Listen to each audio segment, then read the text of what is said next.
Warning, this chapter of Distance Nerding was recorded live, which means there may be strong language unsuitable for children and unusual humor, which may be unsuitable for everyone who claims to be human. Parental discretion is advised.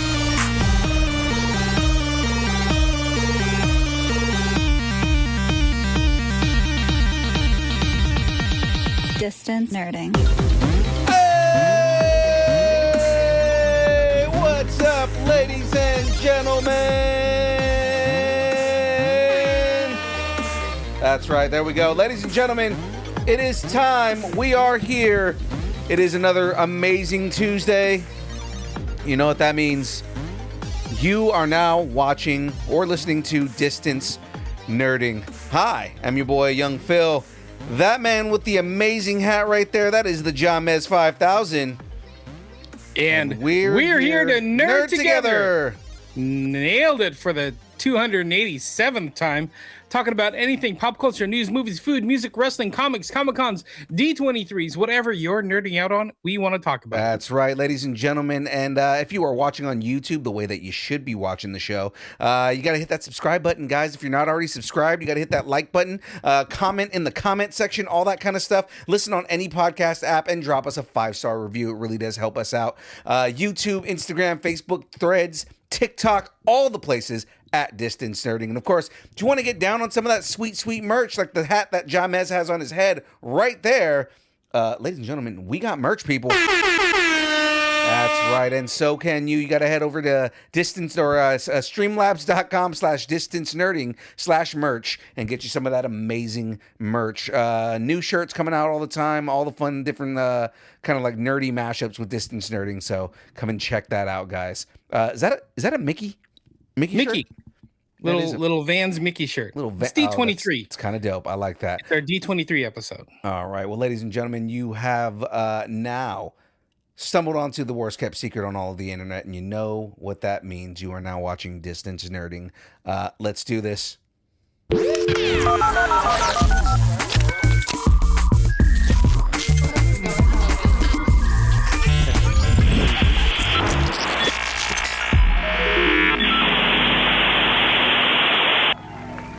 That is right. There we go. So let's get right into all of this. Jahmez, tell the lovely folks what we got on deck this week. DC updates. D23 is all ready to unpack. We say farewell to a hero, and the X-Men have arrived. It's going to be good. Absolutely is. It's going to be a whole hell of a lot of fun. We will be getting down and talking about some crazy news going out. But before we do, ladies and gentlemen, let's talk about our first sponsor of the night. Jahmez, who's bringing the show to us tonight? Check out Colossus Girl Entertainment, fan-focused Comic-Cons across the West Coast, including Beaver State Comic-Con, Metal Art Comic-Con, Anna Medford, Tri-Cities Powerhouse, which was just this last weekend, Silver Age Comic-Con, and Gem State Comic-Con.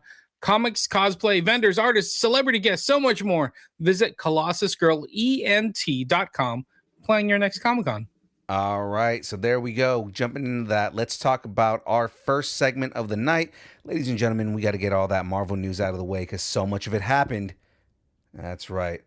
It's time for some straight from J. Jonah. There it be. There you go. Sound there's the music. There you go. There's a sound effect for you, Easy. James. Easy. You're going to pull a hammy with that. Move along. Okay. Move along. Move along. All right, let's do it. The Hulk isn't the only green superhero. Spider-Man Brand New Day has officially become the fastest movie in history to cross 700 million at the domestic box office. Holy cow. With its third weekend approaching, the Tom Holland-led Marvel movie reached $704.5 million in North America on Wednesday, continuing a theatrical run that has been absolutely massive since opening on July 31st. I'm so glad I saw this movie. It's such an event movie. Such an event movie. It really is, dude. This movie was really good. I mean, I ran a review on the page. Definitely worth your time. If you're still sitting on this and you haven't gone to go see this movie, I don't know. Maybe you don't want to go and contribute to a almost $2 billion movie, but still go watch it. It is a good movie. It is well worth the watch. I know, 174.5 million domestically.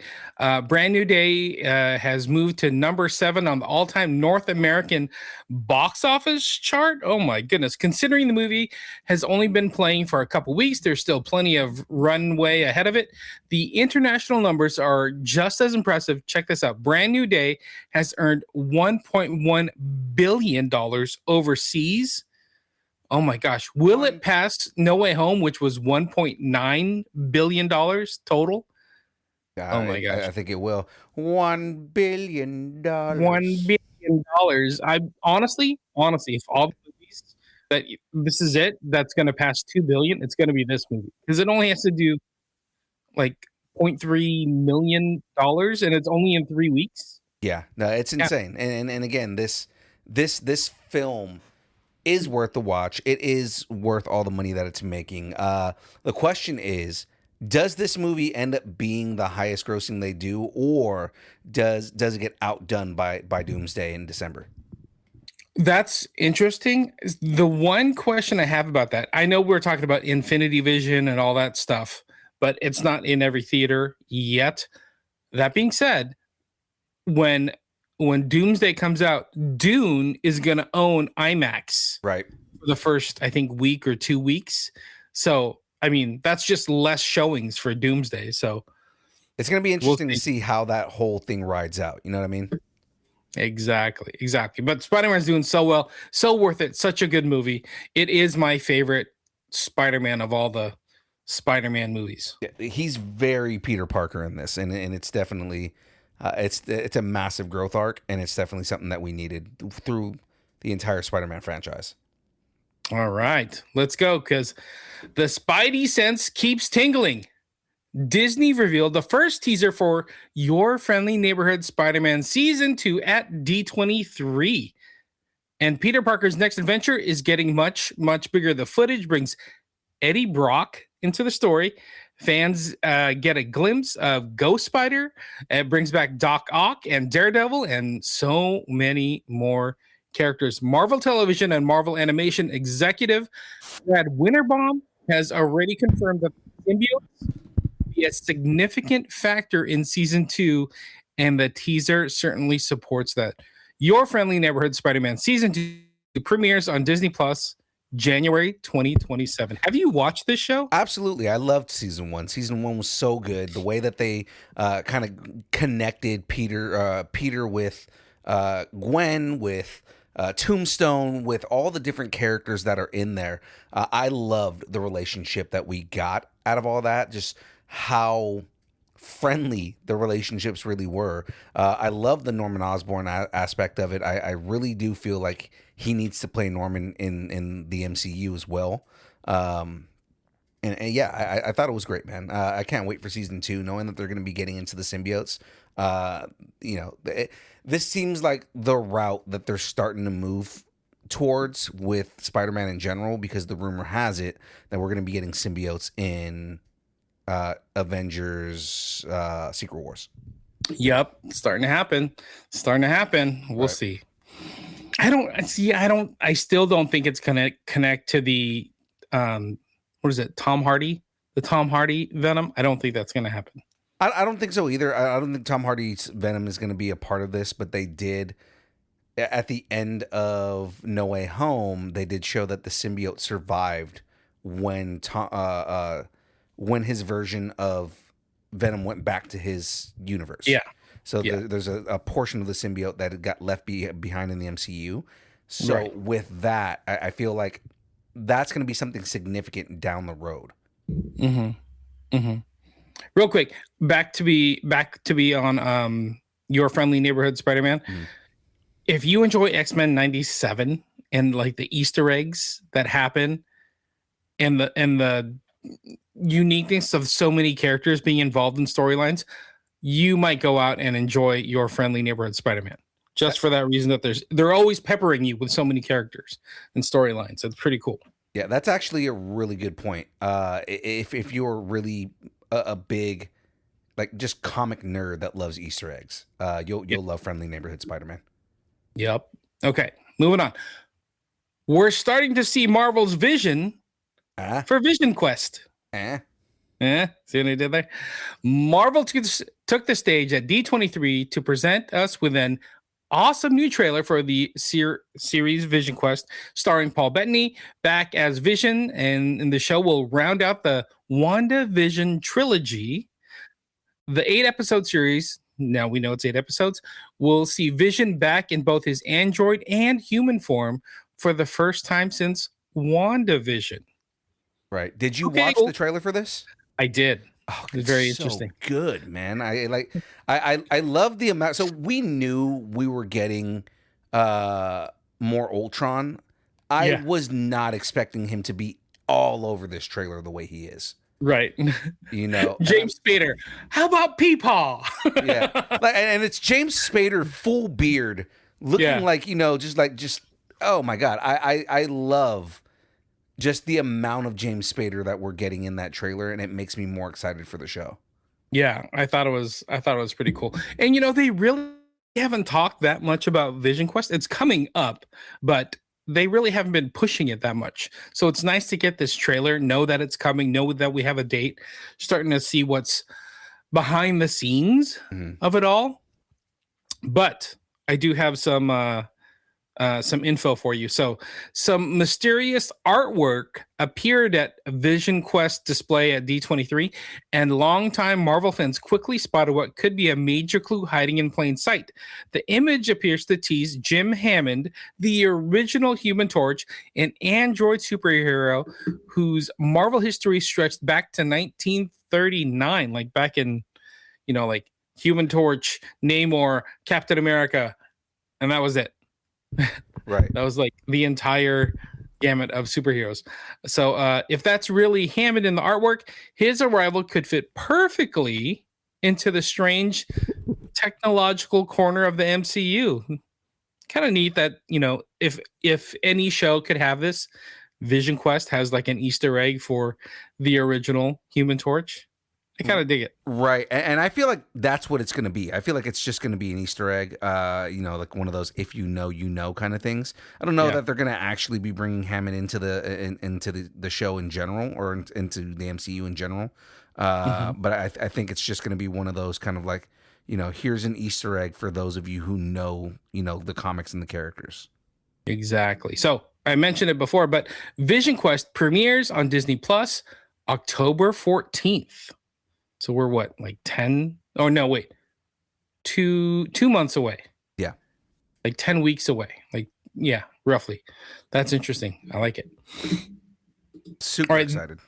This next one, it's not from D23, but it kind of spun out of D23. So is Namor doomed to lose his throne? A new rumor surrounding Avengers Doomsday and Avengers Secret Wars suggests that something major could happen to Namor, and the consequences may carry directly into Black Panther 3. According to Cosmic Circus, Namor could find himself forced to yield to another ruler while trying to protect his people. Interesting. Remember we saw that scene where it was like the ocean floor is just sand, no water? Yeah. Interesting. So I've talked about this in the past, right? When you kind of talk about what the storylines with Namor, storylines with Black Panther and everything like that, and it kind of harkens back to the War of the Two Nations, like basically where Doctor Doom pits Wakanda up against. I mean, it was Atlantis in the comics, but I mean, you know, like he pits them up together. Talokan. And it's Talokan in the MCU, but it's like if you have the two of them fighting, if you're talking about somebody usurping the throne from Namor, who better than Doctor Doom? Right. You know, and just thinking about it, is that a way to take him off the board? You know what I mean? Like, get him out of the fight because he has to protect his people. Right. That's what he cares about the most. So it's like, all right, this is our way to get him to not be a player in this game. Right. So I thought that was interesting, and like maybe that's what happens. Why we don't see more of Namor, you know, in some of the visuals that we've gotten. So Avengers Secret Wars is scheduled to arrive on December 17th, 2027, while Black Panther 3 is following roughly a year later, December 15th, 2028. Oh, okay. I was like, wait a minute. Secret Wars. Oh, wait. No, we're talking about Secret Wars. And then I Black know. Panther comes out a year later. Okay, now I that was makes sense now. I was a little hesitant to get in there because I'm like, why do I need to talk about Secret Wars and Black Panther? We haven't even got past, Doomsday yet. But Right. somebody was posting the rumor. I'm like, that's kind of interesting. I wonder if that could happen. Yeah, so we're starting to get rumors out of D23. So. Right. They're trying to build hype already. And I mean, I'm for it. Yeah. Speaking of rumors out of D23. So what if Haley Atwell is returning to the MCU in Avengers Doomsday, but Peggy Carter isn't the Peggy Carter we know? Ooh. A theory shared by James Mack on X proposes a much darker explanation for Atwell's return. Only one of the Latverian witches will show her face, and she's disguised as Peggy Carter. The Latverian witch appeared at Marvel's booth during SDCC, and I was like, wait a second, that would be a good way to throw Steve Rogers off his game. Yeah, absolutely. If he sees Peggy, and then later on he sees Tony, which is really Victor Von Doom. Like, if there's a way to throw him off like that, that's a way to throw off Steve Rogers. So, is Doctor Doom exploiting Steve's connection to Peggy? He might be, man. I feel like if they go that route, they tap into that kind of like emotional, like that guttural emotional, like kind of like instinct of this is like the one person that Steve was willing to give up the world for. Exactly. Yeah, that's totally it. So I don't know. That's I know it feels like a little bit of a stretch, but I'm like, if they just took the mask off for a second and it was Peggy, and he had to pause and rethink what he was doing, that could just be a way for Doom to like get into Steve's brain. Yeah. So again, Doomsday arrives in theaters December 18th, 2026. All right. Oh, this one's a good one. Marvel brought Hall H to D23. Marvel Studios has officially released the latest trailer for Avengers Doomsday following Marvel's D23 presentation, giving everyone a chance to dig into footage that previously played for fans inside Hall H at San Diego Comic-Con. Have you? Yeah, we talked about this. So we covered this, we talked about the rumors, and everybody did the kind of play-by-play. So we kind of covered everything we saw at SDCC in like the recap. So if you need to go check it out, go check it out. It's on YouTube. But it's kind of nice to like finally see the footage and it all kind of be accurate for what people said was happening at SDCC. Right. The whole thing starting with Sue Storm narrating the whole thing, and then it kind of goes into Doctor Doom. Yeah, and the Sentinels behind him and all that. Like it's a cool trailer either way, and it's kind of like we're getting more and more of this, and it's just kind of building more and more hype for Doomsday in December. Yeah, I dig it. Plus, you get to see a little bit of emotion out of Reed Richards. Yeah, and that's something I didn't get when we kind of read the description of what the trailer was. So seeing Reed kind of break at that point, like, there you go. Now we're paying Pedro. I like this. Yeah. That's good. Yeah. So before Doomsday hits theaters, Avengers Endgame Encore will be released on September 25th, bringing some new footage along with a refresher on where Marvel left its heroes. And then Avengers Doomsday hits December 18th. I brought that up because we're like 5 weeks away. I know. It's getting From closer Endgame. and closer, man. It really is getting like just closer to all of this.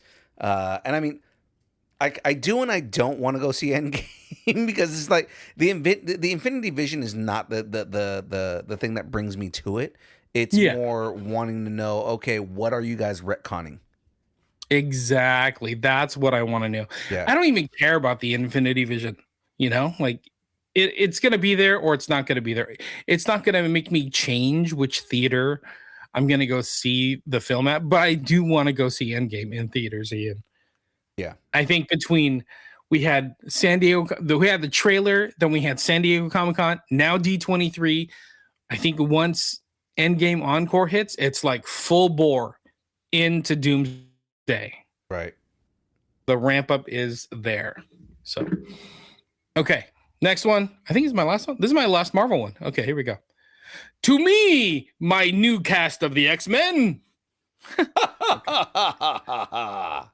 Marvel's mutants are officially assembling, and the studio just confirmed the cast for X-Men at D23. Marvel Studios president Kevin Feige welcomed director Jake Shear and members of the newly revealed cast to the stage, along with unveiling the movie's logo. Pretty straightforward logo. And the date, May 5th, 2028. They announced several cast member additions, including Rogue, Storm, Emma Frost, Professor X, and an interesting one played by Adam Driver. So he's finally confirmed to be in the X-Men. Yeah. We're going to talk about the Adam Driver one because, the minute he said it, again, it was really funny the way he did the announcement. But yes, the minute he said it, I knew exactly who it was. That's true. Let's run down who's in it, and then we'll go from there. So the team will be led by Sadie Sink. So again, she is Jean Grey. It's out there now. Like whether you watch Spider-Man or not, she was on stage with the X-Men. Sadie Sink is Jean Grey. Kit Connor confirmed to be Cyclops. Sink recently made her MCU debut as Jean Grey in Spider-Man. They'll be joined by Christopher Abbott as Professor Charles Xavier, Samara Weaving as Emma Frost. Abbott, who recently starred in Wolfman, had previously been reported as Marvel's new Professor X, while Weaving had been previously announced for Emma Frost. So all that's kind of leading into the rest of the cast. The only one we didn't get was Beast, but I think that's coming.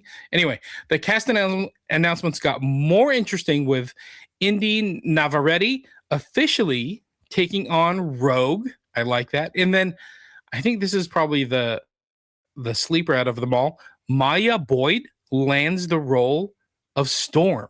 That one was kind of the one that was left field, right? Because nobody was expecting Maya Boyd. But Inde Navarrette, for some reason, the internet is both excited, but also all the fanboys are pissed about it. And I'm like, I don't understand it at all in any way. Why anybody would be upset that Inde Navarrette is playing Rogue, because she's killing it in everything she's doing. Mm-hmm. And it's like, I think she's great. Yeah, it's like I think she was a great pick for Rogue, but like for some reason people on like fanboys on the internet are pissed off about it, and it's like you guys just are perpetually upset for absolutely no reason. Yeah, I don't get it. Yeah, it's like how do we silence these guys? Can we put them on a break? Yeah, like on Facebook, like when you put somebody on a break, can we put them on a break? I want to watch Obsession just because of the clips I've seen with her in Obsession. Yeah. And I'm not like a horror guy either, but just seeing how she pulls off the role and the acting, I'm like, oh, I kind of want to see more about you. Right. So we'll see. Anyway, back where were we? Maya Boyd. Maya Boyd is the biggest wild card because it's her first film or television role that she's had. It's kind of crazy that they kind of grab somebody. I guess she's been on stage, so I guess she's had serious stage experience, having made her Broadway debut in Merrily We Roll Along before playing Juliet in the Broadway production of, I think it's Anne Juliet. Anne Juliet is what it's called, yeah. Yeah. So then, this is the one we were talking about. There's Adam Driver, who will be playing Nathaniel Milbury. That's it. That's all we got. So again, the way he announced it, right? He comes on screen. Everybody gets all excited. He goes, "I'm here to announce that I'm going to be playing Magneto." And then somebody says something to him on the side. He goes, "Oh wait, I'm not Magneto. Oh, Nathaniel Milbury." And then that's it. Just ends it like that. Like what? Okay, that's funny. I actually, the more I think about it, the more I like him as Sinister. Mm-hmm. I thought his last name was Essex. Where do you get Milbury from? Nathaniel Milbury is another alias that he went by. Nathaniel Essex is his actual name. But I mean, he's gone by like so many different aliases over the course of his lifetime. Why do the X-Men have so many Nathans and Nathaniels? There's like 5 different characters named Nathaniel. Right. It's funny because like Nathaniel Essex is after the father of, Nathaniel Summers. Yeah, it's weird. It's weird. Anyway, so he got announced. Mister Sinister, I think he's going to be great. And you know what's nice is that the way you see him on that screen, he looks a little bit more filled out. He looks more like an adult than, a kind of scrawny, whining, force wielding, Kylo Ren. The other thing I liked about it too was the whole joke about they told me that we were filming, and I guess I got the wrong message. And he's like in a soundstage in Pinewood. Yeah. Nobody around. He's like an empty soundstage with like nothing around. Marvel's getting good at these announcements. Yeah. It's really good. All right. So that's the X-Men cast. I like that it's rounding out. Again, the rumor is Beast is going to be in this, like a younger, recasted Beast, not like the Kelsey Grammer version, but a young Beast. But they haven't announced it yet. So we'll see. X-Men arrives in theaters on May 5th, 2028. All right. I was just looking at the chat and I'm just like, I don't understand what Chris Bradley just said. You don't know Tommy Tough Knuckles? Come on, bro. I don't know either. Well, ladies and gentlemen, that is it for our round around Marvel. So let's jump into watching the Watchtower, because it's time to get into the DC news here, guys. We've got a couple of different small things we're going to talk about here. So let's jump into this. All right. You want me to do it? You want to do it? No, I got it. I'll take this right here. Yeah. You be you. Nathan Fillion's loudmouth Green Lantern isn't going anywhere. After bringing Guy Gardner and his magnificently questionable haircut into the DCU with Superman, Fillion is officially carrying the character into animation for DC Studios' upcoming adult series, Mr. Miracle. Again, very excited about this. Tom King confirmed Fillion's involvement and sounds pretty damn happy about bringing this particular brand of Guy Gardner into Scott Free's increasingly complicated life. We brought Nathan into Mr. Miracle's show, and doing that, it's just so wonderful, King tells EW. He brings that energy to every aspect of it. The upcoming Mr. Miracle adult animated series for the DCU does not have an exact release date yet, but creator Tom King revealed that it is expected to air sometime in 2027. Tom King dropping all the news. Tom King really dropping it right there. Getting the shine. Okay. All right. He's living his best lantern life. He's just Sorry, like, yeah, Tom no, I'm King. going to drop it like it's hot right now. I know. I like it. I love that Tom King is involved. Tom King is such a good writer, man. It's just give Tom King anything comic book related and let him cook. That's basically it. Yeah. You know what I like about having Guy Gardner in a few different projects? It feels like the DCU is one thing versus like pockets of things that maybe will come together, but it just kind of reinforces that it's in one shared universe, and I like that. Right. And I mean, again, with all that, you have a lot of angry fanboys, but I mean, you know what the fanboys, the angry fanboys, all like the ones that are like all hating on DC, you know what they are? If you go back and watch Superman, yeah, right, all the monkeys that were sitting there angrily posting on smashing the keyboards, all the they were just like angry, crazy keyboard monkeys. Yeah, that's all the angry fanboys online. That's it. There's a bunch of monkeys that are like pissed off at everybody, throwing poo at anybody that doesn't think that Zack Snyder should have the Snyderverse back.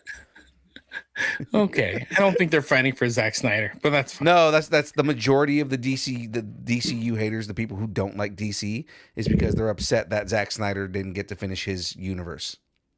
Oh, I thought you meant the monkeys in Superman. But no. I'm not saying there's no hate towards Zack Snyder at all. It's the Snyder Bros are the ones that are like throwing poo at people. Yeah. There you go. Hell no. Zack Snyder, I'm sure, like, again, he's friends with James Gunn. I'm sure they sit there and they laugh about this stuff. Agreed. Right. Let's go ahead and move on here. In brightest day, in blackest night, Lantern Season 2 shall now escape my sight. Not escape my sight. You're about to upset me right there, dude. Not escape my sight. I was like, really? Are you? Because I didn't actually get to. Okay, take two, go. Take two. I didn't actually get to read this story Take ahead two. of time, so I was like, are you telling me it got canceled already? I'm about to be pissed. No. In brightest day, in blackest night, Lantern Season 2 shall not escape my sight. All right, there we go. Yeah. All right, keep that one going on the post. While HBO and DC Studios haven't officially ordered a second season, co-creator Damon Lindelof says there's plenty of room to keep the story going if audiences show up for season 1, which the way the internet is showing off right now, pretty sure we're going to get a season 2. During the Lantern's premiere, Lindelof was asked by Screen Rant about the possibility of another season, and it sounds like the team has started thinking seriously about what's coming next. If it's successful and people love it, there's a lot of runway to launch into future seasons, but I think Chris Mundy has already started a new writer's room figuring out what new stories could be for Lanterns. Lanterns has debuted on HBO Max, with episodes releasing weekly. Have you watched? I haven't yet. I haven't actually had a chance to watch anything, and I really want to watch it. Oh, I so want to spoil it for you just for the fact that you haven't watched it. I also haven't finished X-Men 97 yet, because I literally with What? Yeah, with everything happening at work, and then on top of that, the podcast and everything and this weekend I didn't have any like leisure Did you finish time. House of Dragons? I still haven't finished that either. Oh my god! No, I took an extra shift for work on Saturday, so I've not had time at all this weekend for anything. So I'm so behind on everything. I'm going to try and see if I can catch up, but it's also. I'll tell you this. So I know that everybody was complaining that it's too grounded, not enough like high flying, Green Lantern stuff in it.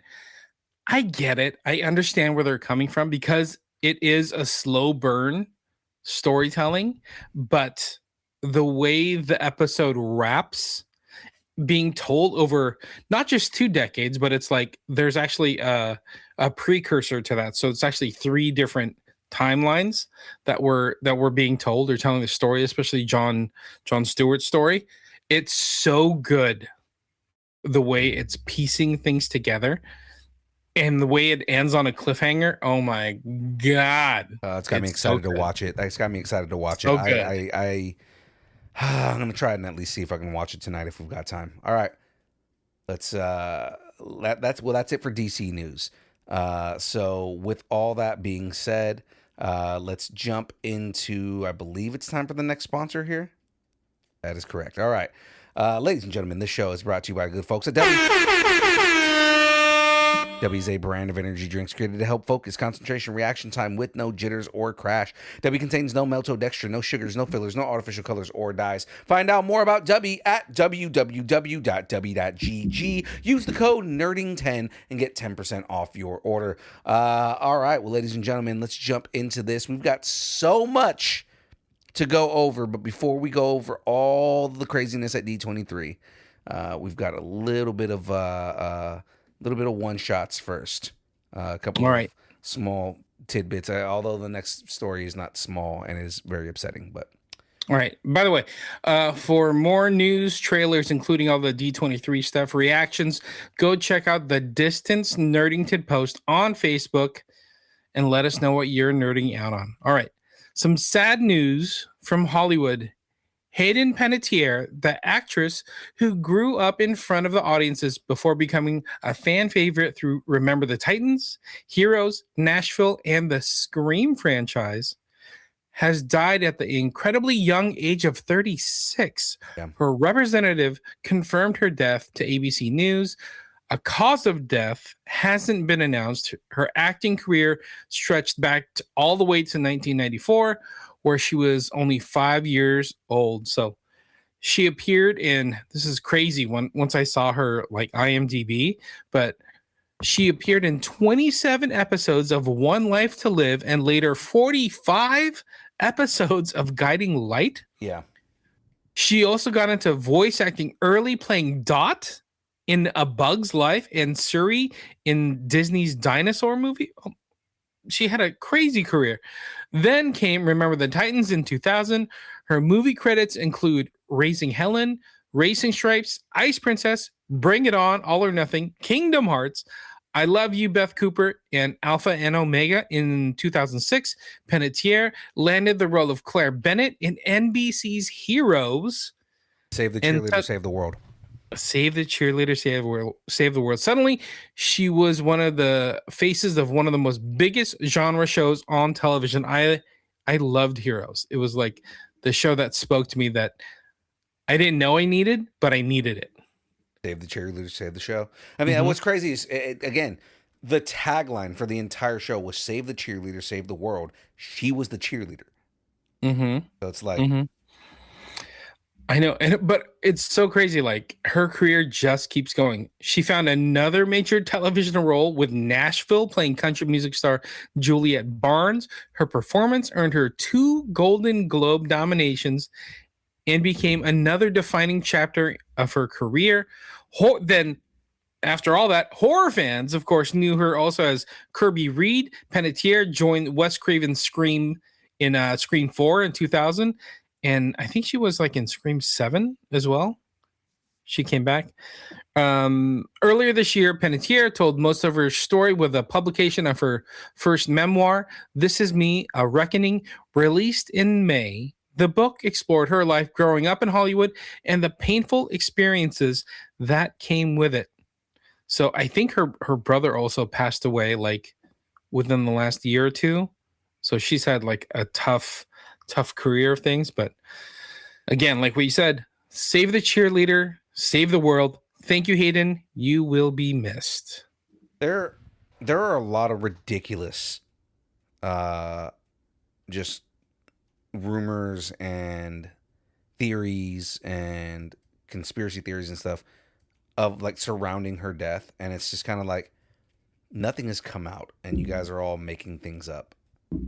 I heard something about don't even give it the time of day. Yeah, it's the dumbest stuff, and it's like, guys, I mean, like, give her family a moment to grieve, man. Like, before you guys start throwing conspiracy theories out there, like, come on, man.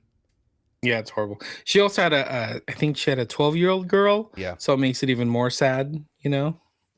But yeah, I really enjoyed her work. So it's sad that she's gone. Yeah, no, it's absolutely heartbreaking. All right, do you want to do this next one? You want me to do? Yeah, I can handle the next one here, just because again, this is something that is also near and dear here.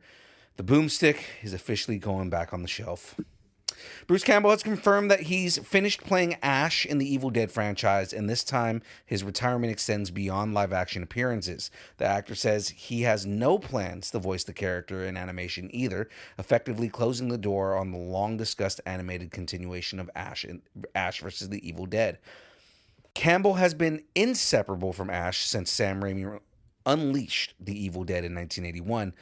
While speaking with Screen Rant about his new dramedy, Ernie and Emma, Campbell made his position clear, saying Ash is done, and he isn't leaving an animated loophole open for him. Campbell confirmed he's not going to do any animated voice work as Ash. In March, Campbell revealed that he had been diagnosed with a form of cancer that he described as treatable but not curable. He also said he planned to reduce his workload and public appearances while focusing more on his health. Hopefully nobody reads from the Necronomicon anywhere near his retirement home.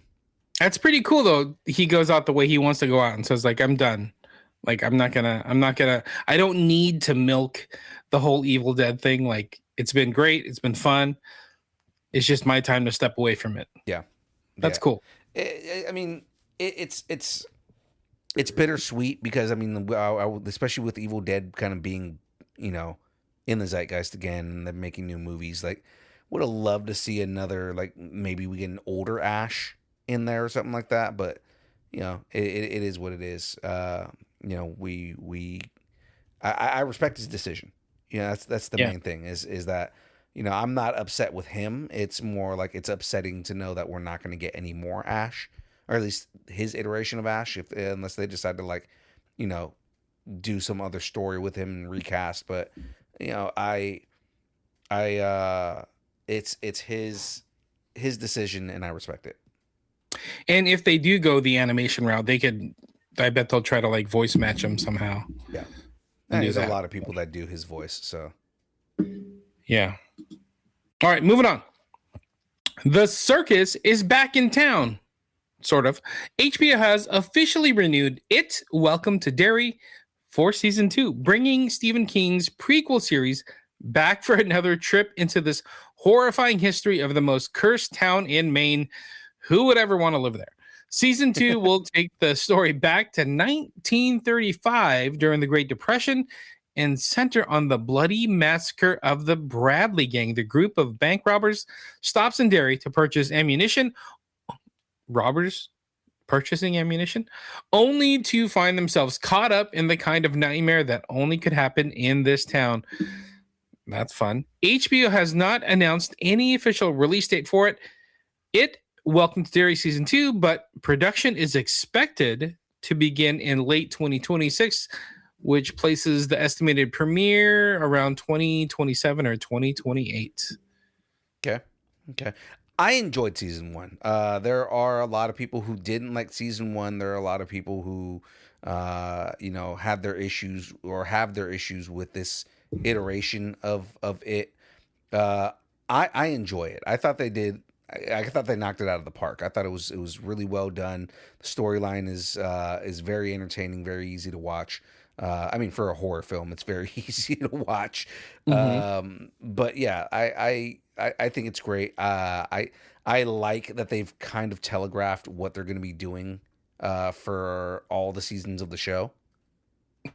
Yeah, the whole 27 years thing. Mm-hmm. Like the idea that they have basically in the first season they kind of announced kind of where the different events that are going to happen that each season is going to circle around. So I like that because it gives us kind of an idea of where everything's going to go, and can build excitement around. God, I can't wait to see this particular thing that happens in this world. Right. So let me ask you a question. So seeing it, the new version of it with Bill Skarsgård, right? And then watching a show, the storytelling, movies, short form, hour, 2 hours, that sort of thing, versus a series, long form storytelling. Now we're getting a second season. How did it feel? Did they feel connected? Well, it was the same writer director as the movie. Right. So it definitely feels like it's in the same universe. It feels like it's in the same world and everything like that.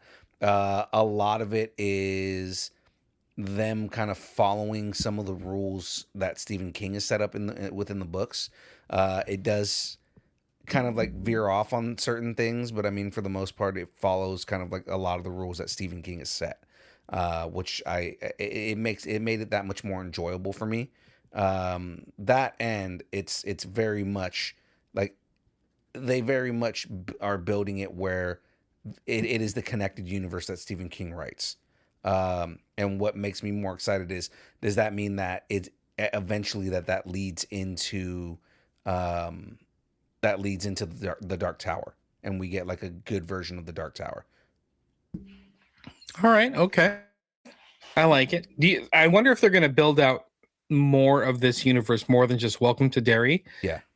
Like what you're saying with this Stephen King universe, but expanding on it in other shows or other movies, but having it all connect. I hope so. Yeah. It seems like that's what they're doing. Yep. Okay. Next one.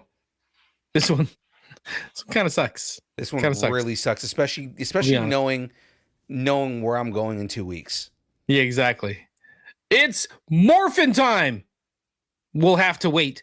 The planned live-action Power Rangers series for Disney Plus has reportedly been scrapped, bringing another attempt to revive the long-running superhero franchise to an early end. According to Deadline, Disney has decided not to move forward with the live action Power Rangers series, with budget concerns reportedly playing a major role in the decision. There's another important factor here as well. Disney doesn't own the Power Rangers. Technically, they have the rights to it, but they don't own it. Right. The franchise belongs to Hasbro, which also controls major properties like Barbie and Masters of the Universe. So let me ask you, what do you think Disney should do with the Power Rangers?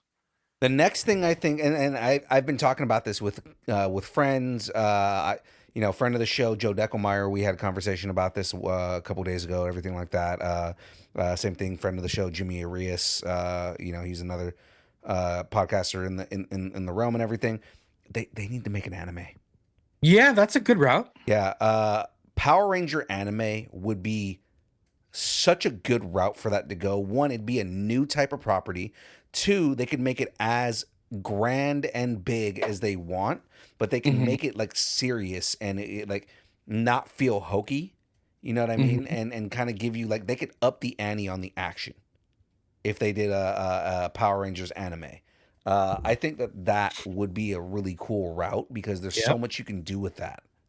Make it as adult or, whatever PG level you want it to be. You can just put it there as what you want. Right. Yeah, that'd be a good idea. Say Wong saying Toei would never let them do that. Never let them make an anime? Never let them make an anime. Because I mean, like they've been doing it's a live action series. They've been doing it for so long with Super Sentai and Gokaiger and kind of like all the different franchises that Power Rangers are kind of like inspired by.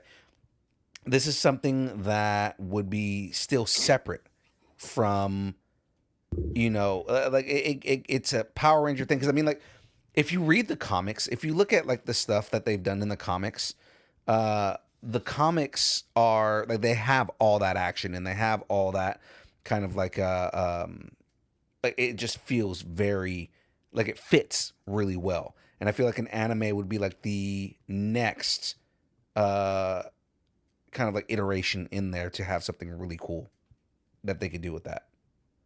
That's a good point. Like the comics do well. Yeah. Like, weren't you just talking to, who was it? Matt Hodson? Matt Hodson, who wrote Power Rangers Returned. With Amy Jo Johnson, right? Amy Jo Johnson, right. And like that story was really that would be like, it still works. There's still a fan base out there. Why can't we get this to work? And the anime would kind of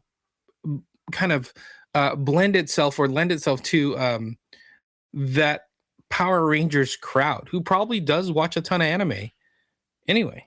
Right. I don't know. Yeah, Disney, go make an anime. And if not Disney, somebody else make an anime. Yeah. I think someone suggested in the chat, Esteban, let it go, let Amazon MGM do it. And it's like, that would also be kind of cool to see what Amazon does with that. That's true. But I feel like either Netflix or Disney, because the way that Disney has been handling Star Wars Visions, I feel like that is a good route for them. I feel like that is a good, like they're seeing how successful things like Visions are, right? So if they're doing successful anime with Visions on Disney Plus, okay, go the route of, hey, let's do that with Power Rangers. Or if Netflix gets their hands on it, Netflix has so many good original animes, let Netflix do it. You know what I mean? Like there's a lot of good places where you could have a good anime for Power Rangers if they allow them to go that route. Because the thing is Power Rangers already is essentially, anime in live action form. Yeah, pretty much. Yeah. Plus, seeing like a very stylized anime may give it some new life and may give it, just like how what you're saying, the Ninth Jedi, Star Wars Visions gave Star Wars like a new perspective, a new way to tell stories. Right. Give me that. Let's see what happens. Eric in the chat saying we need a John Wick Power Rangers crossover. That'd be insane. He always wants a crossover, that Eric. That Eric. So that is it for our quick, one shots here. Jahmez, let's talk about our last sponsor, man. Oh, last sponsor. Sure. All right. Distance Nerding is part of the Geek Freaks Network. Discover your latest binge, debate those casting choices, or still not over that plot twist? The Geek Freaks Network has got you covered. Your fandom, your community, your people. Geek out your way. Check out Geek Freaks Network at gfpods.com.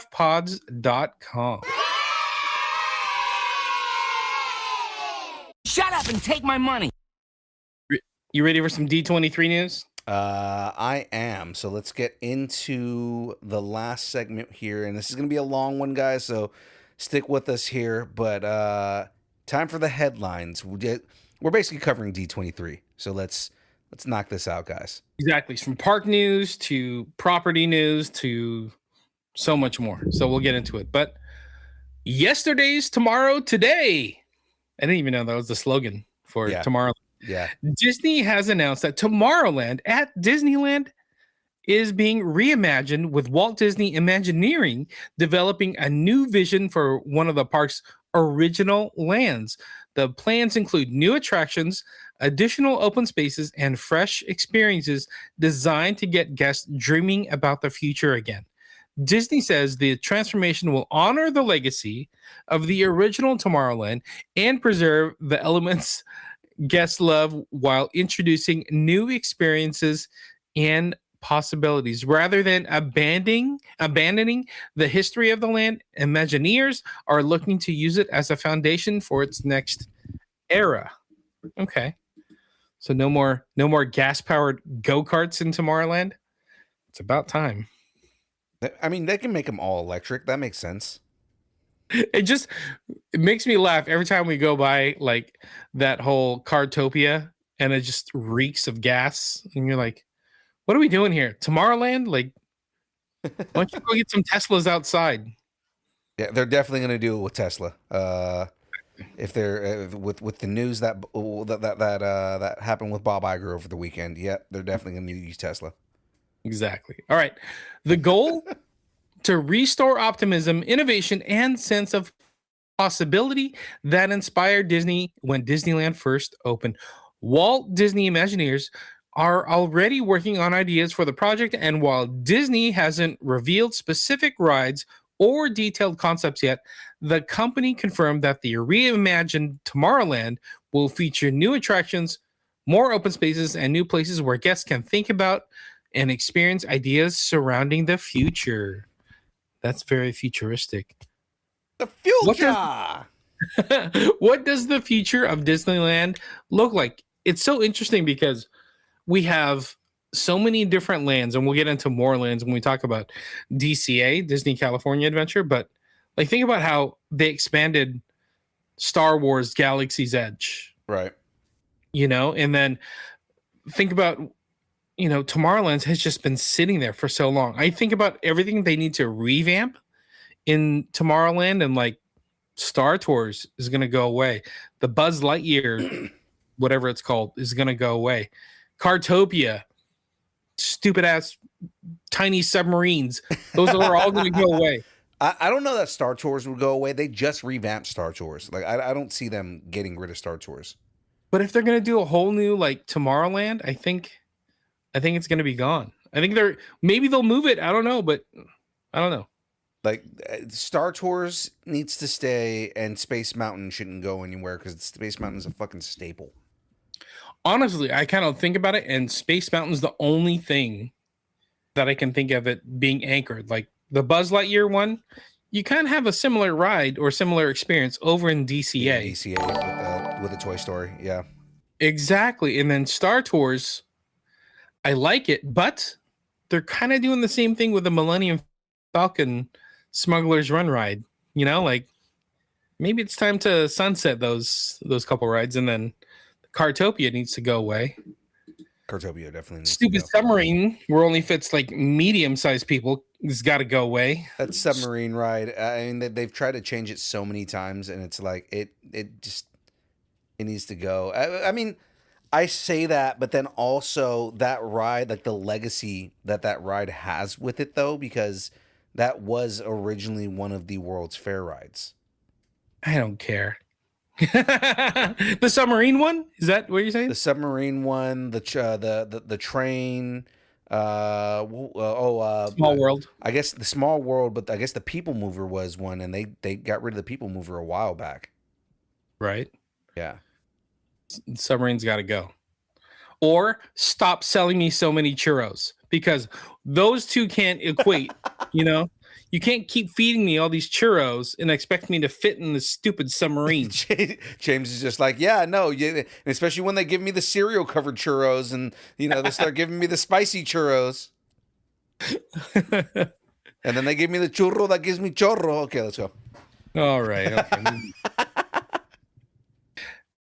All right, let's move on. Let's go across the street. So the Avengers are more than just Doomsday. Avengers Campus at Disney California Adventure is expanding in a major way. Two new attractions now have a 2028 opening window, and Disney Imagineering is building more Marvel experiences in Hong Kong and Shanghai. The biggest news concerns Avengers Infinity Defense and Stark Flight Lab, the two new attractions currently under construction as part of Avengers Campus expansion in DCA. They're getting two new rides. Yeah. It's crazy because I don't know if you've been there yet, but it's not a big footprint. Okay, so I've never been to Avengers Campus, but at the same time, I know where they put Avengers Campus. I know the footprint that used to be, and it was not big to begin with. Yeah. It's a Bug's Life. That was the Bug's Life. It was a Bug's Land, and now it's Avengers Campus. Yeah, that's why I'm like, there's not much room that you can add things. So how are you adding two more rides? But then also the fact that they're getting the original cast back for all that stuff, yes, is kind of fucking badass. It's kind of huge. Let me read a little bit more. So the project will double the size of the land and connect Avengers Campus with Cars Land. And both attractions are officially set to open in 2028. The first one we talked about, Avengers Infinity Defense, sounds like big Marvel event ride fans have been waiting for. Guests will enter the experience as new recruits and receive their pre-mission briefing from Miss Marvel, Iman Vellani. So you talked about some of the cast members coming in. And she'll be returning to play Kamala Khan. The mission is appropriately huge. Guests have to reassemble the Avengers and stop King Thanos before he unleashes destruction across multiple worlds. Disney has also assembled some major MCU talent for the attraction. Jeremy Renner returns as Hawkeye, Anthony Mackie as Captain America, Chris Hemsworth as Thor, and Robert Downey Jr. as Iron Man coming back. That's kind of a big deal. Like, I don't know if you saw when they did the announcement and you see Robert Downey Jr. back in the Iron Man costume. It's kind of badass to kind of see, Robert Downey Jr. playing Tony Stark again in one of these rides. Exactly. It's like when your favorite wrestler turns heel and then he comes back, like he gives you a glimmer of like being a baby face again. Right. We'll exactly see. That. All right. There's also Stark Flight Lab, which is taking a completely different approach to superhero action. Downey will once again appear as Iron Man, with Mackie returning as Captain America and Brie Larson reprising her role as Captain Marvel. Disney previously revealed guests will, sit inside a 2-person gyrokinetic pod. I saw some of the clips of it. Makes me dizzy. That travel along a track before arriving in front of a massive robotic arm. From there, riders are put through a simulated flight training exercise featuring high-speed movements inspired by Iron Man and other Avengers. Basically, Tony Stark is letting theme park guests test experimental flight technology. What could possibly go wrong? Nothing at all. There's nothing that could go wrong. So that's just in DCA. So there's more coming. A new Avengers Pavilion is currently under construction at Hong Kong Disney, where guests will eventually enter Avengers Research Testing Lab. I bet they're doing the same thing where they have a bunch of Avengers, like meet and greet opportunities, experiences. Yeah. I bet they're doing that right now. And then Shanghai Disney is also getting something completely new with the first theme park land in the world devoted entirely to Spider-Man. That's crazy. So Shanghai's getting a version of Web. Peter Parker and his friends have created a new collection of Spider-Bots. It's the ride that's in DCA right now, designed to assist with experiments and, more importantly, help construct brand new Spider-Man coasters. Anyone familiar with Spider-Bots can probably guess that everything will go completely according to plan, right? Yeah. So three different Avengers parks or lands around the world that are in construction right now. So look for Avengers Campus to reassemble with 2 new rides debuting in 2028. Crazy. It's so close. It's nuts that like they're just coming up with all this new stuff, and like fans, at least rich people are going to be able to go to different parks around the world and go see these things, because Disney already is expensive. Oh, but you want me to go to Shanghai? Okay, that's something that I can do. I know, but honestly, I think it's Disney like trying to grab onto the international market and be like, okay, this is the stuff we do well. Let's keep bringing it to other areas of the world where we can get a more of a foothold and see what happens with, to help out our product. Right. So, all right, speaking of more rides, let's dive into it. Harrison Ford isn't done with Indiana Jones. He doesn't belong in a museum. This belongs in a museum. Disney is bringing Indy back for a new massive adventure at Walt Disney World, and Harrison Ford is becoming part of the attraction himself.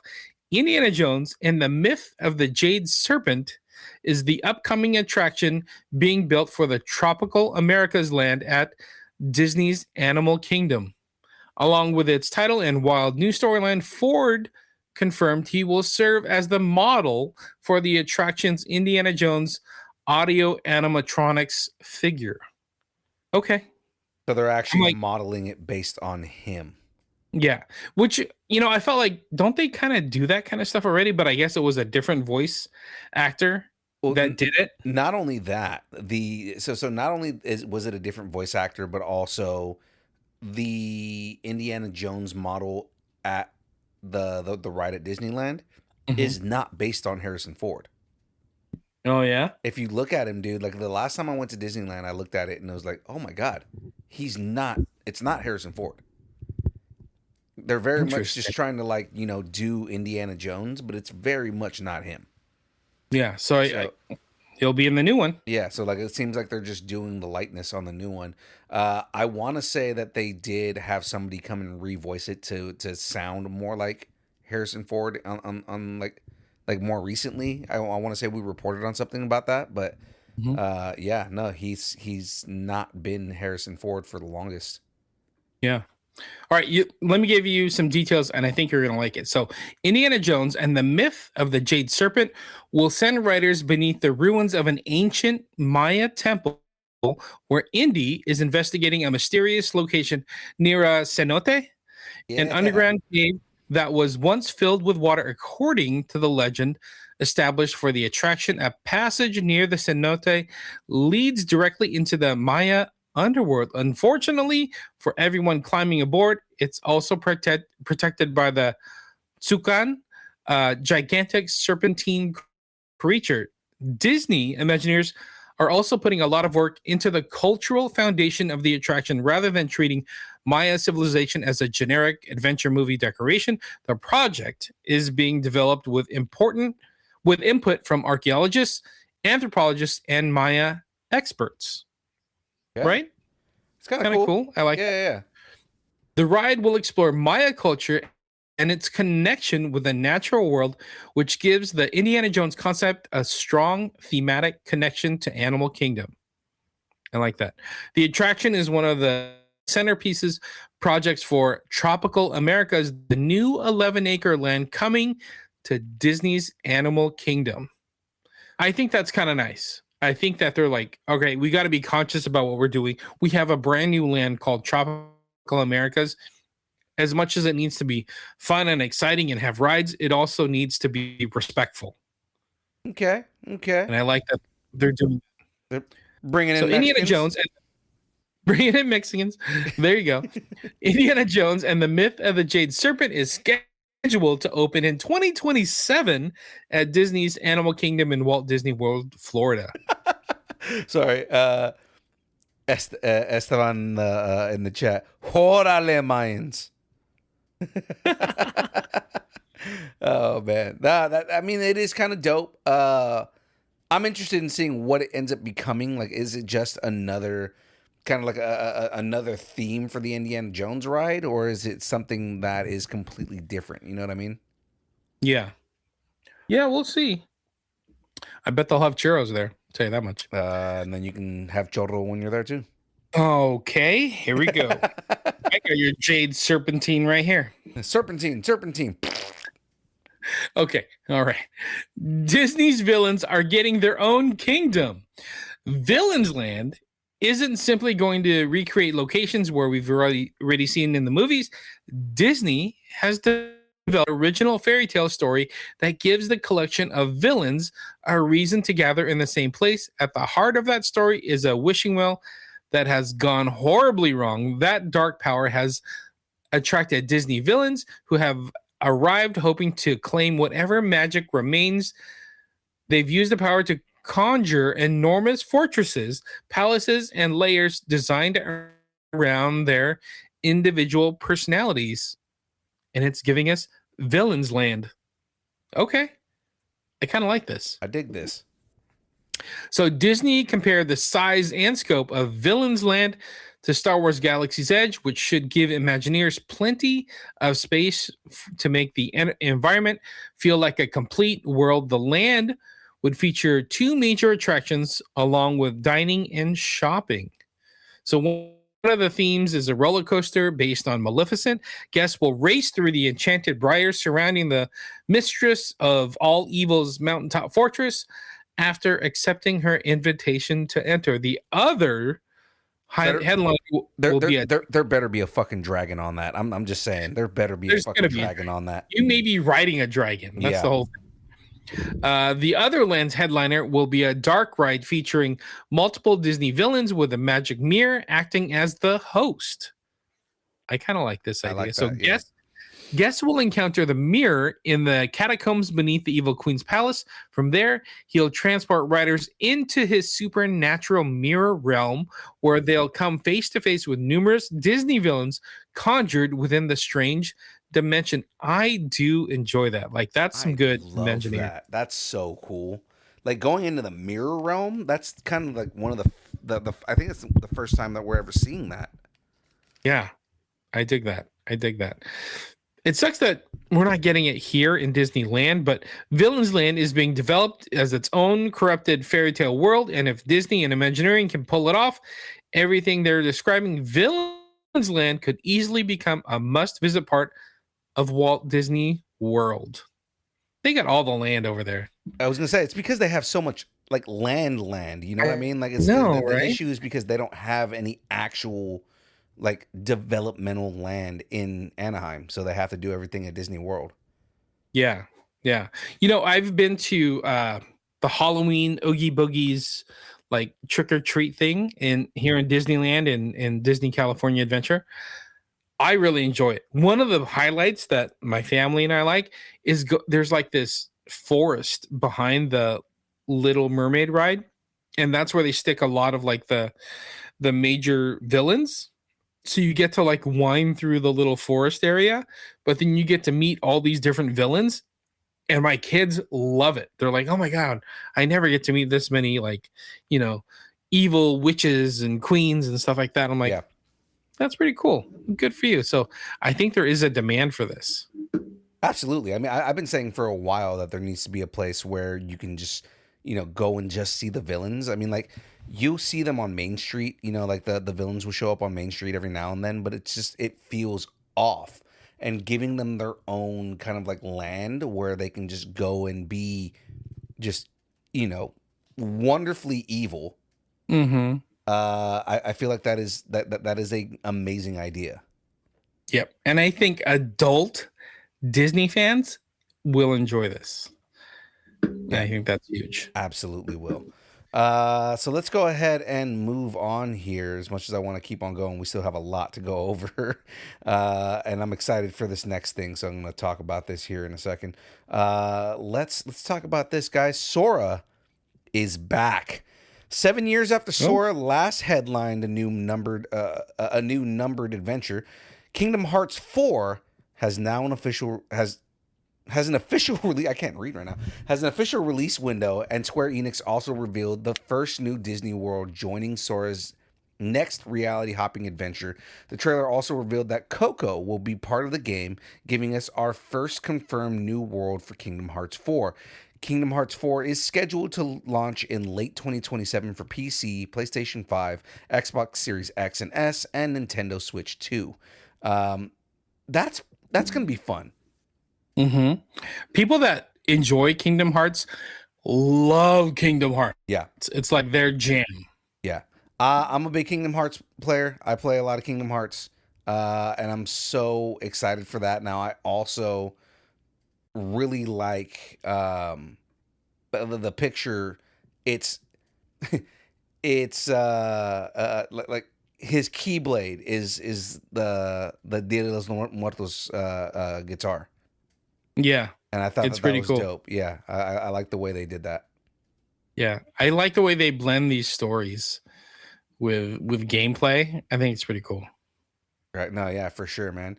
So I mean, yeah, again, I'm excited for this. I like seeing that we're going to be getting Coco in Kingdom Hearts, but staying within the realm Kingdom Hearts. Oh boy, watch the mouth flaps.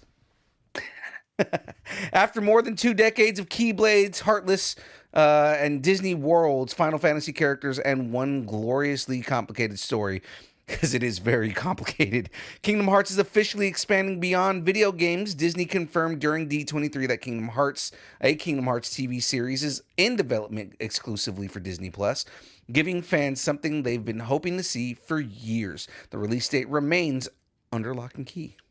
See, they're doing anime. Why can't they do anime for Power Rangers? I 100% agree. And again, I think part of it is because they're licensed. They don't actually own it. So it's kind of like they can't just do what they want. They actually have to get approval from Toei Animation. Yeah, interesting. What do you think about that? Finally getting a series versus just, the video games connecting the unit. It's really one of those things that they can't mess up, because if they screw it up, they are going to piss off a lot of fans. Disney's pretty good about doing adaptations. So I mean, like, I don't feel like they're gonna like drop the ball on this. I think they understand what's expected of them and the level of fandom that's out there. Like, if you ruin anything Kingdom Hearts, especially because as complicated as the story is, it is a single story. You can either retell that story or you do something that lives in the world, like do like a young Sora or something like that. Yeah. That would be good versus like retelling what the game stories were, Right. instead of just like stealing cutscenes and just doing better animation on top of it. Like, tell an adjacent story, and I think that would work. Yeah, absolutely.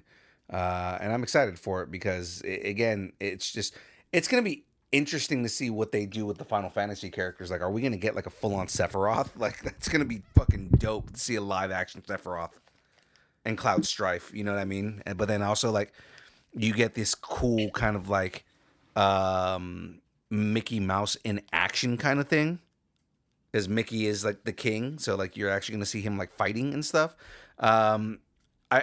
I noticed we don't have this on here, but they released the gameplay trailer for Kingdom Hearts 4. And this is also the first game where not only do you play as Sora, but they're also giving you control of Goofy and Donald. Interesting. Because cool. Goofy and Donald are always your sidekicks in the game. So you actually get to play as Goofy and Donald in the game when they showed the gameplay. I'm like, I'm excited for that. I've been waiting for that. Like, I thought they were going to do that in the last game, and they did it in this one. Cool. All right. Let's go ahead and move on. Right there. Pixar is finally stepping into the horror genre. Pixar Chief Creative Officer Pete Docter, is that really his name? Doctor? Okay. Officially announced a new film they are developing titled Ghost to market at D23. The film marks Pixar's first real plunge into a ghost movie, adding family-friendly horror to a studio that has already played with superheroes, science fiction, monsters, death, souls, and the afterlife. Pixar Chief Creative Officer Pete Docter shared the concept for the movie. Kyle is a fast-talking teenager and content creator from Chicago. Of course, he's a content creator. All right. His life gets turned upside down when his mom forces him to go on vacation to Hawaii. He stumbles into a mysterious hidden market in the middle of nowhere. He realizes his hunt for a late-night snack has turned into something bigger. He's discovered the crossroads of the living and the dead. Oh.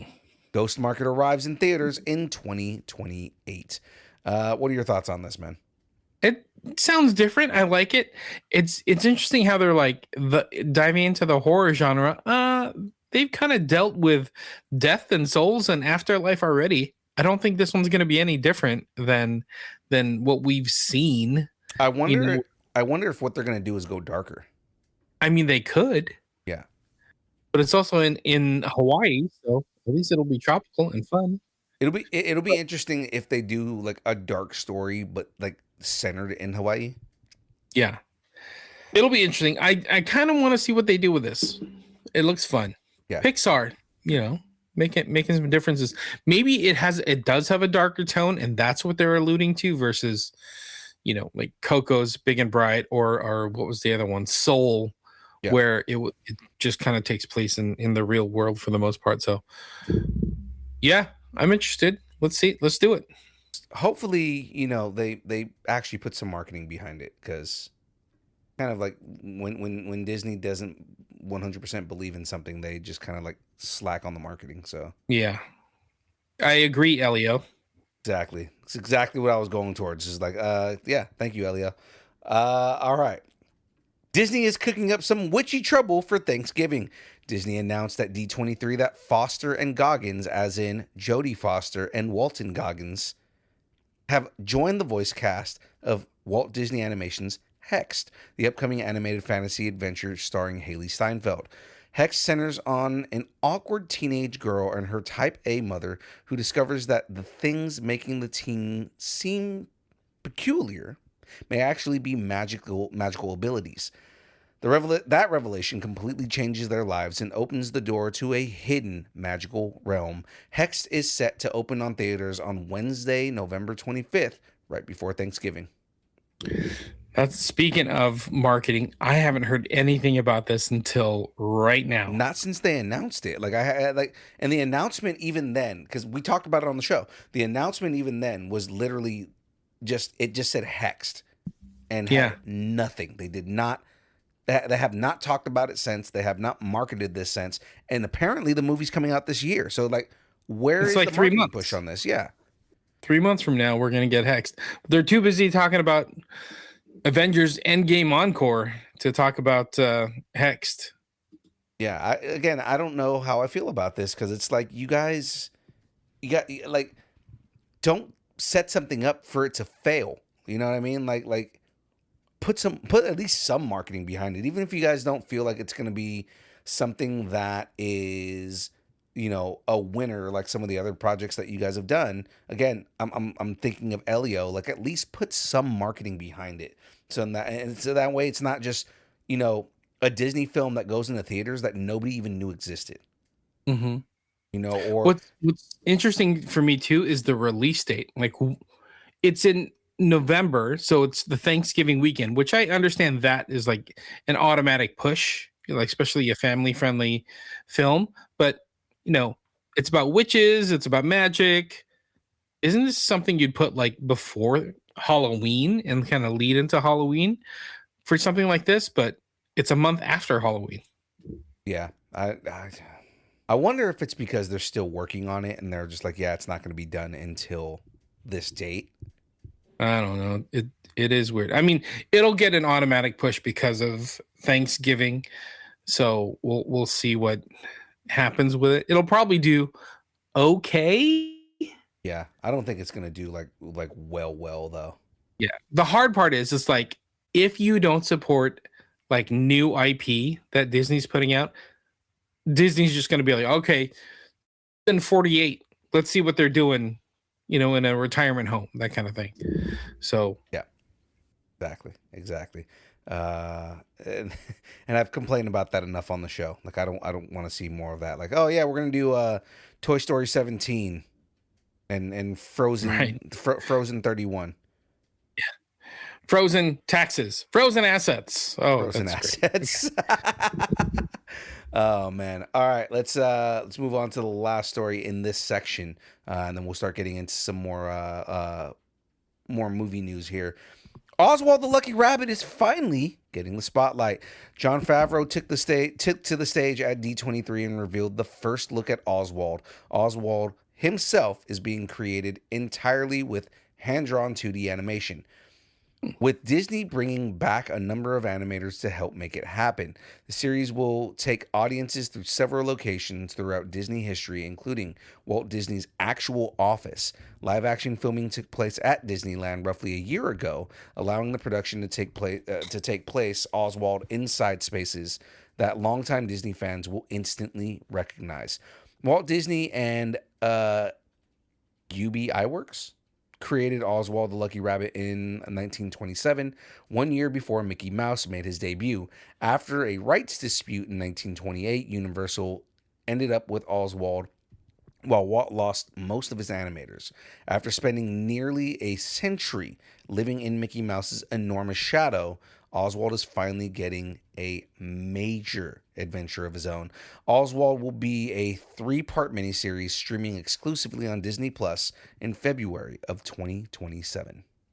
All right, I like it. I like he's getting his just due, getting his flowers. I do remember Jon Favreau going into Disneyland and filming and everybody posting like, oh my God, there's Jon Favreau filming right there. So it's kind of cool that they actually filmed Walt's office. Yeah. That's awesome.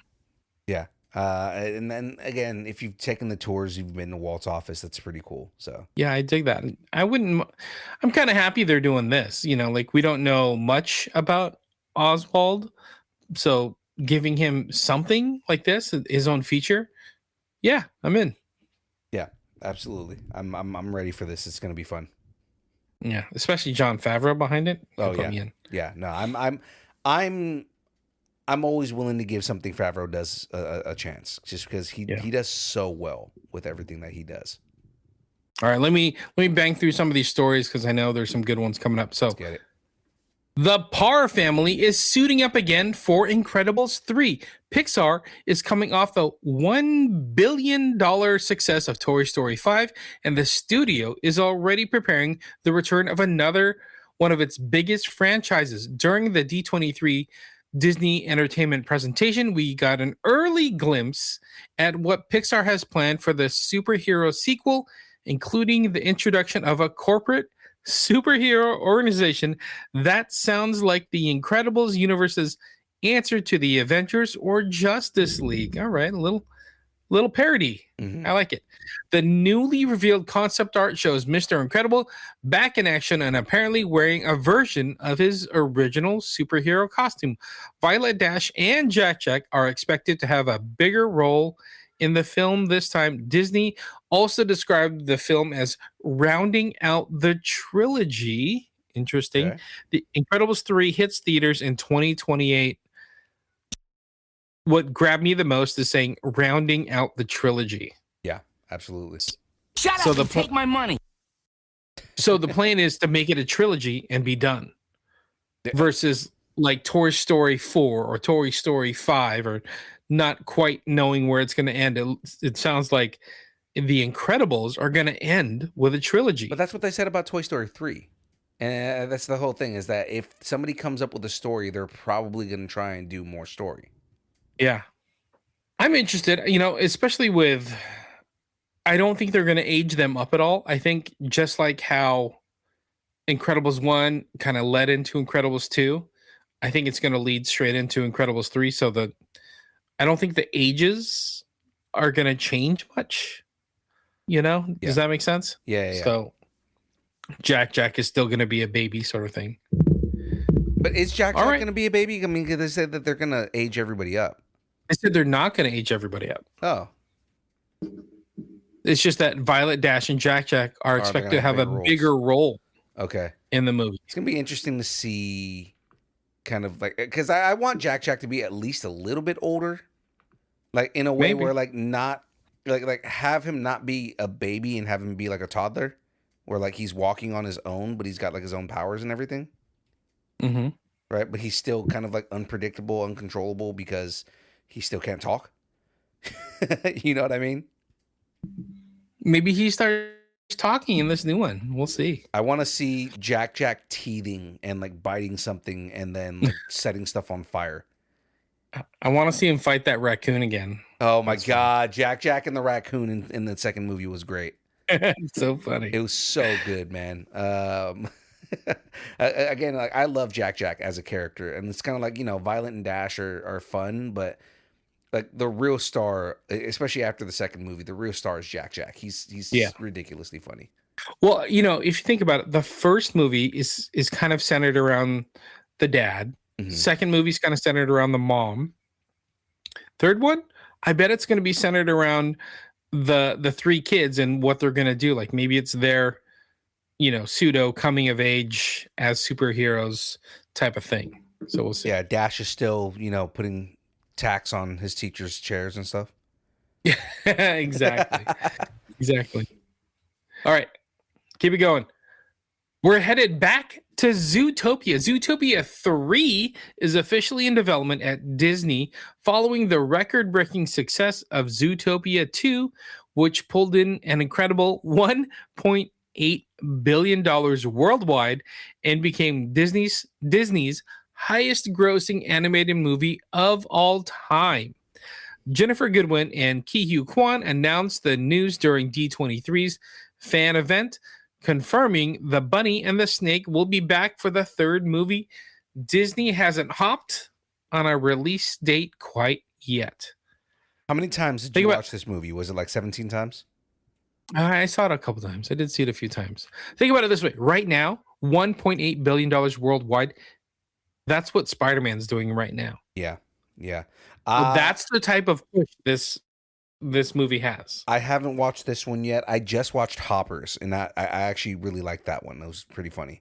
I need to watch this one though, because I do like the Zootopia franchise. I mean, I like the first movie. I watched it many times, so I don't see why I wouldn't like the second one. I just haven't seen it yet. It's good. It's good. It kind of, how do I put it? There's classes and class levels to Zootopia, and it kind of unravels that. Okay. It's good. I like it because they kind of create a larger world, and it's like a world that you can go and live in for a little bit. I enjoy that kind of storytelling where like there's a larger world at play. So. Yep. All right. Next one. Can you read this tagline for me? Oh, okay. Hold on. Ohana means family. And sequels! Disney confirmed that fans of the Lilo and Stitch franchise can expect to see Stitch's pink alien counterpart, Angel, no shit, in the upcoming sequel for Lilo and Stitch 2. Also known as Experiment 624, Angel is another intergalactic alien who becomes Stitch's love interest and was first introduced in Lilo and Stitch this series. Lilo and Stitch 2 is coming summer 2028. Okay. 2 years from right now. Maybe we need to get on Kalshi on this, but the under over on whether Tara Strong plays Angel again. Ah, interesting. Tara Strong played Angel in the show, so that's why I'm like, Oh, dude, if like, are we gonna get Tara Strong playing Angel? Because they did have the original voice actor who was also the creator and director of Yeah, he's back. of the He was on original. stage announcing this. Right, like he played. Well, did he direct the live action movie too? I don't think he directed this one, but he Yeah. will direct the next one. Oh, nice. Okay, so because he created and directed the original animated movie, and then he also played Stitch in it. Yeah. He did the voice for the TV show, but he didn't write or direct those. And then he came back to do the voice for the live action movie. So it's fun to know that he is going to be directing the second one. But then also that, he's coming back to play Stitch again. And then us getting Angel again, like Tara Strong. It almost doesn't make sense to not get Tara Strong to come and do this character. Yeah, exactly. And the way he got asked to do Stitch, or Disney said do Stitch, and he's directing, it's all the more reason to bring back Tara Strong for Angel. Yeah, and I mean Tara Strong to this day, like if you go see her at a con, that's one of the characters she highlights. Like she is, hey, she had so much fun playing Angel on Lilo and Stitch. Like, get her to come back and play the character. But you know how Angel is 6'2" and Stitch is 6'6". Mm-hmm. Does that make them like cousins or Technically, yeah. Even though brothers? she's his love interest, but I mean, like technically they're siblings. Okay, it's getting a little Game of Thronesy in here. Okay, moving on. We're about to go Poco Loco again. One of the anticipated sequels headed our way is Coco 2, the continuation of the story, which began with the first film in 2017. Actor Benjamin Bratt took to the stage at D23 to tell the crowd that he's coming back to play spiritual legendary singer Ernesto de la Cruz.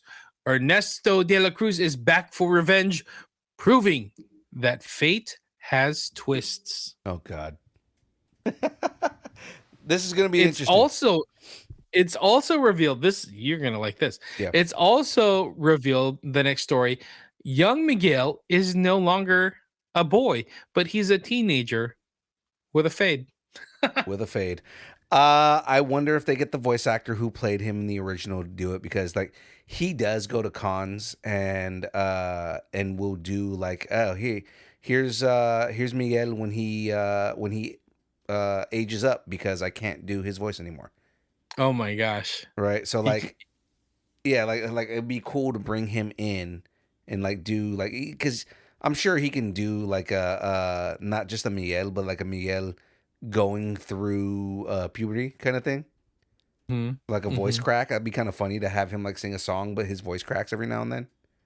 I know you had issues with like Coco's perfect. I don't need to see a sequel to it. Don't ruin it for me. Knowing that we're getting Benjamin Bratt back and there's a story connected to De La Cruz and we're getting an older Miguel, how do you feel about this announcement?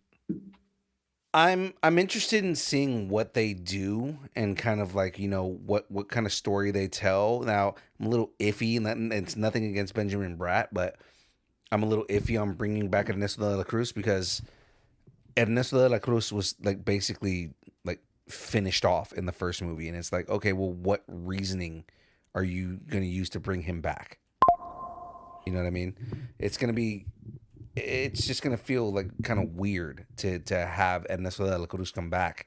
But then also, I do kind of like that they're going to age him up, that we're going to get a little bit of Miguel when he's a little bit older. Like, I'm interested to see, like, do they go with the Disney trope of, oh, but his family still doesn't accept that he's a singer? Or do they go with the, okay, the whole family is behind him, and they went from, okay, well, we're a bunch of shoemakers to, well, now Miguel is a mariachi, and we're gonna follow him as a mariachi, and we're gonna support his dream and everything that he wants. I feel like they're gonna go that route, because the reasoning for why they didn't want him to become a mariachi was like the grandmother who ended up coming on board, towards the end. And I mean that now he has his grandparents. Mama Coco is in the afterlife too. One, what is the reasoning for you to go back to the land of the dead? Right? Because like that's the whole thing is the whole reasoning was like, his grandfather was murdered and didn't get his just due, and he was unknowingly fixing all of that. Right? So kind of how do you do a story where Ernesto de la Cruz is still the villain and he's coming back for revenge, but like the story needs to be tangible, it needs to be good, you know what I mean? Well, it's not like people have forgotten about who De La Cruz is. He's still a famous singer in the real world, so nobody's forgotten who he is. So even though he got done away with in the first one, he's still there. Yeah. But I mean, like him, you're dead, dude. What revenge do you want? You're dead. Exactly. You know what I mean? Well, I mean hey, think about it this way. Mama Coco is in the afterlife now. Maybe something happens with Mama Coco. I mean, it's De La Cruz. And given it's called Coco 2, right? And Mama Coco is like part of the reason that he goes on this adventure. Okay, well, yeah, it does have to connect to Mama Coco, because if it doesn't, then it's like, well, you named it Coco 2 because Coco was the first movie, but it has nothing to do with Mama Coco anymore. We'll see. So Coco 2 is eyeing a 2029 theatrical release. All right, here's the big one. We're headed back to the fjord. Anna and Kristoff are getting married. Elsa is poking around another mysterious magical object again, and somewhere beyond Arendelle, a sinister new figure is waiting for them. Disney offered fans an early look at the next chapter at D23's Entertainment Showcase. Frozen 3 is coming, and while plenty of secrets remain under wraps, the footage revealed some of the major developments for Anna, Elsa, Kristoff, and the rest of the gang. Are you interested at all in Frozen? Have you seen the Frozen movies? I have. I've seen them both. Okay. I enjoyed them. I'm not going to say that I didn't enjoy those movies.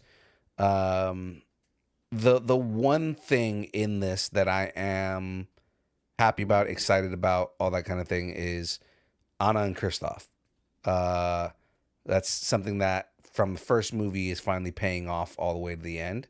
And I am excited for that, right? Because it's kind of like, yeah, they were the love interest. The second one, they're kind of dating. The third one, they're getting married. Okay, that is the natural conclusion on everything. Yep. Everything else, I mean, it kind of feels a little tropey, which means that they're kind of reaching in order just to make another movie. Well, let's see what happens with the story, because I thought the way they linked Frozen 1 and Frozen 2, I love the way they linked that together, and that her mom was, from the north, and like the way the song opens up at the beginning of Frozen 1 ties into Frozen 2. I'm like, that's some good storytelling. That's a good way to like link things together. So I think they're telling a deeper story here. So let me get through the rest of this. Kristen Bell took to the stage, confirmed that Anna will officially marry her beloved mountain man Kristoff. Indina Menzima joined Bell at the presentation and explained that the world of Frozen has gotten a little bit more mysterious since we last visited Arendelle. The trio eventually ventures through what looks like a portal where they encounter someone who definitely doesn't seem interested in giving them a friendly tour. Disney kept the character's identity hidden by withholding a clear look at her face, but the mysterious newcomer appears to be a woman sporting short black hair and a wicked-looking cape. Josh Gad joined Bell and Menzel on stage for a song centered on Olaf's new one true love, Samantha. Okay, so I love that joke. So the Samantha joke comes up, and all I can think of is Samantha in Dungeon Crawler Carl. I'm sorry. Just Samaith. Samaith. Yeah. Yeah. All I can think of is Samaith and, just this rolling hooker head that is just hanging out with Olaf. I will kill your mother. I will kill your mother. Frozen 3 hits theaters on November 24th, Thanksgiving 2027. Okay, not too far away. All right. All right. Well, let's jump into the last segment here. Yeah, we can breeze through some of the stuff, but let's go through it. Yeah. So let's jump into this. We're about to get into this right here. Mando and Grogu are heading back home. After bringing Star Wars back to theaters this summer, the movie earned $345 million worldwide, on top of a reportedly $165 million budget. Mandalorian and Grogu will space dock onto Disney Plus on September 2nd. And I can't wait to see all that stop motion action all over again. Yeah, that's going to be a good rewatch. I'm excited for that one. Absolutely. So let's move on already here. Star Wars is going back to the Clone Wars. EA has released the final trailer for Star Wars Zero Company, giving fans a closer look at desperate campaign, dangerous characters, and squad-based combat, waiting for the game launches later this month. Developed by Bit Reactor, Star Wars Zero Company takes the franchise into turn-based squad tactics for the first time. The Clone Wars setting already feels like a natural fit for this kind of game. The small teams being thrown into battles where positioning abilities and smart decisions can determine who walks away. The new trailer puts some emphasis on the story and its characters while introducing one of the major threats standing in their way. Star Wars Zero Company is available to pre-order now. Standard edition is $49.99 on PC and $59.99 on PlayStation 5 and Xbox Series X. The game launches August 27th, 2026. You gonna get it? It sounds like a fun game. I need to look into it more. Like $60 for a turn-based strategy game doesn't feel right for me. But they also all just recently said that they're raising the prices on all the games. So, right. So you would probably want something that's like a first-person shooter or something like that versus a turn-based. I prefer turn-based strategy games like that on PC. I feel like those kind of games don't work well on console. I would rather play those on like PC or mobile. Sometimes mobile can pick up games like that fairly well. I feel like it's not, mobile stuff is not going to have the graphics for it. So I'm probably going to, I don't know, I might end up still picking it up. Probably not day of though. Maybe not, because I probably want to see some of the reviews first. Mm-hmm. So yeah, let's go ahead and move on to the next one here. Too broke to go to Galaxy's Edge? I know I am. Hondo Ohnaka. Yeah, I know, right? Hondo Ohnaka has found a new way to recruit smugglers. And this time, you don't even need to be anywhere near Batuu. Disney has revealed Star Wars Smuggler's Gambit, a new Fortnite adventure that connects directly with Millennium Falcon's Smuggler's Run at Disneyland Resort and Walt Disney World Resort. The first of its kind crossover allows players to carry parts of their theme park adventure into Fortnite, while Fortnite players can also begin the mission from home. Millennium Falcon's Smuggler's Run Fortnite uses a similar or familiar attraction as the starting point for the larger adventure with Hondo. Guests can collect crates during their smuggling run about the Millennium Falcon, with those crates unlocking rewards that carry over into Fortnite. The digital side of the experience takes place in Smuggler's Gambit, a new Fortnite island developed in-house by Disney Games and Digital Entertainment in collaboration with Lucasfilm. Millennium Falcon, Smuggler's Run, Fortnite has already launched, along with Star Wars Smuggler's Gambit on Fortnite.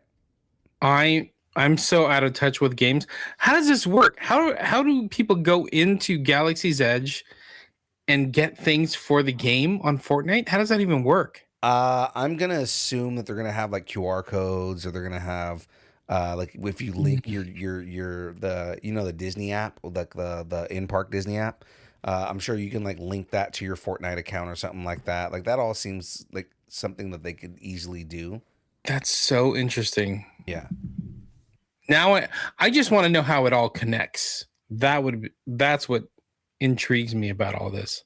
Yeah, I'm not a massive fan of Fortnite. I don't really play it much, so.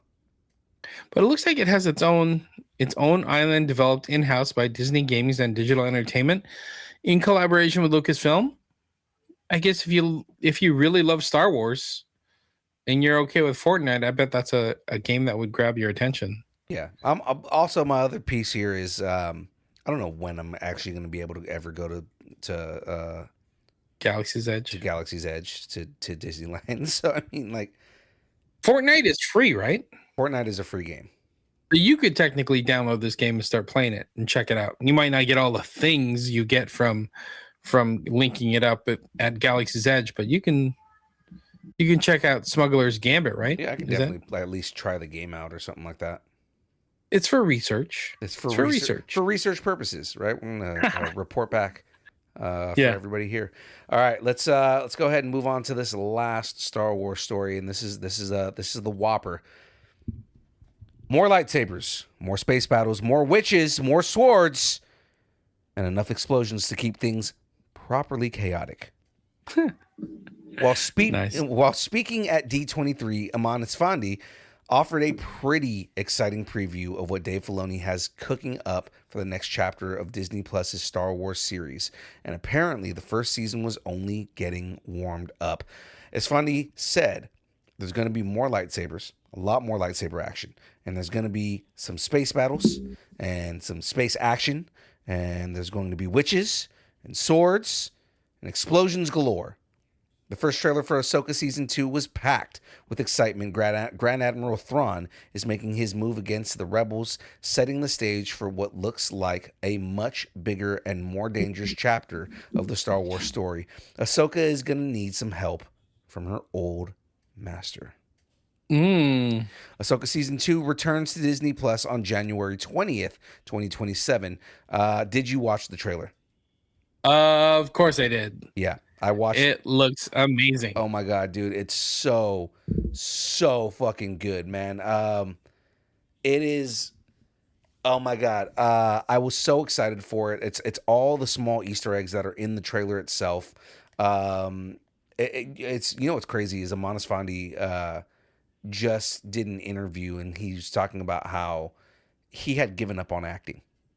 Oh yeah, completely. He was like, okay, yeah, he did Aladdin. He got a lot of praise for it, but then he was just having all kinds of just different problems, and he was like, I'm just gonna retire. I'm not gonna act anymore. And then he got the role because he had been wanting this role, right? He got Ezra Bridger, and when he said like Ezra Bridger has completely like revitalized his love for acting. that's cool. You know, and just again, if you look at the trailer, he looks like he's having so much fun. When you see him at cons too, he has so much fun with fans. Yeah, absolutely does, man. I'm so happy that, you know, he fell back in love with the art of acting, and that it has to do with him within Star Wars. You know what I mean? Like, it's great. And again, the fandom has been so good to him. Yeah, I like it.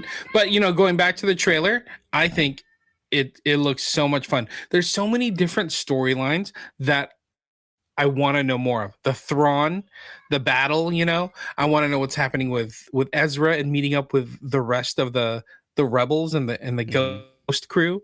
And then what's happening with Ahsoka, what's happening with Balin's skull, and the whole Mortis God thing. Like, oh my gosh, I want to know it all. Yeah. And then what's the droid's name? Oh, I forgot the droid's name. I'll look it up real quick. But yeah. But he so there's a scene where he you know, like two more arms come out and he has Hu Yang. Hu Yang, where Hu Yang has two more arms pop out and he's got 4 lightsabers. They confirmed that Hu Yang actually taught General Grievous that art form. Oh snap, that's dope. Yeah, so the reason General Grievous actually knows that art form is because Hu Yang actually taught him how to do that. Way to go, Hu Yang. Screwed that up. Yeah, but I mean, like, it's not Hu Yang's fault. Like, you know, Hu Yang was a droid. he is a combat training droid, and if you know I want to say his Sith name, Lord Tyrannus, Count Dooku. If Count Dooku tells Hu Yang, oh yeah, he is, we're teaching him, then, you can have Hu Yang do that, like teach him how to do that, and Hu Yang's not going to know any different. That's a good point. Yeah, I'm excited for Ahsoka. I'm a little sad that it's in January. Yeah. But you know what? It'll be here so fast. Like, what is that? 4 months? 4 months from now? Yeah, I mean it is going to be there. Like, dude, we're coming up on Avengers Doomsday already, and it like feels like it's moving so fast. Yeah, exactly. Yeah, there's so much happening right now. It's weird how we just had San Diego Comic-Con, now D23. Now everything's starting to really start ramping up now that we're getting back into the fall seasons. Lanterns is here, and Reacher is here. As soon as Reacher ends, we're going to get the Neely series. Lioness is back. There's so many shows right now. Yeah. It is insane the amount of things that we have going on. It is a good year to be a nerd. Yes. So real quick, pulling back, looking at D23, I think Disney did a really good job. They saved a ton of their announcements for D23, and it felt like everything got a spotlight. Yeah. No, it was definitely that they held back the right stuff. Because there was so much that they kind of like announced at SDCC, but like just so much more at D23. There was so much, and there's so much to be excited for. Mm-hmm. Yeah, I think they did a good job. Like, all right, if we're going to be at San Diego Comic-Con, let's let Marvel take center stage and give it the grandiose that it needed, the Hall H, center stage for everything. And then all these other announcements got center stage at D23 and got the love that is expected versus getting buried. Yeah. So, yeah. Good job, Disney. Absolutely. So, let's jump into since that's the end of our stories here. Let's kind of move on here. We're going to talk about our schedule now, ladies and gentlemen. Tuesday's the show you're watching right now from 6:30 to 8:30. Running a little bit over. It's been a while since we've run over like that, but we had a lot to talk about tonight. But Distance Nerding, our main show. Thursdays, Distance Nerding interviews. This week we're going to be talking with Angel Rose. Angel Rose is not only a singer but a cosplayer in the cosplay community. Good friend of ours, so it's going to be fun to finally talk to Angel on the show. And then Friday, the buzzer. Looks like we are planning a D&D session this week, so we should be able to play a little bit of D&D and get all of you guys. Chris Chipperson, Romeo and Michelle 2, let's go. That's right, they announced Romeo and Michelle 2. But yeah, no, we are going to be doing our D&D session this week, so 6:30 to 8:30, and come and see what chaos we get into, because it's a lot of fun. If you haven't checked out our D&D sessions, it is a lot of fun. So we will see you guys at the end of this week for D&D. But again, Angel Rose on the interview show this week on Thursday. That's awesome. Yeah, so it's going to be fun right there. Oh, real quick. I know there was a lot of weather issues back east, so glad to see that Matt Aguilar in the chat's doing well. Glad to hear that Graveyard, who messaged us and said everything's fine with his house, that they're doing well. So glad everybody's okay. Yeah. In the Midwest? Yeah. Because is Matt in Indiana now too?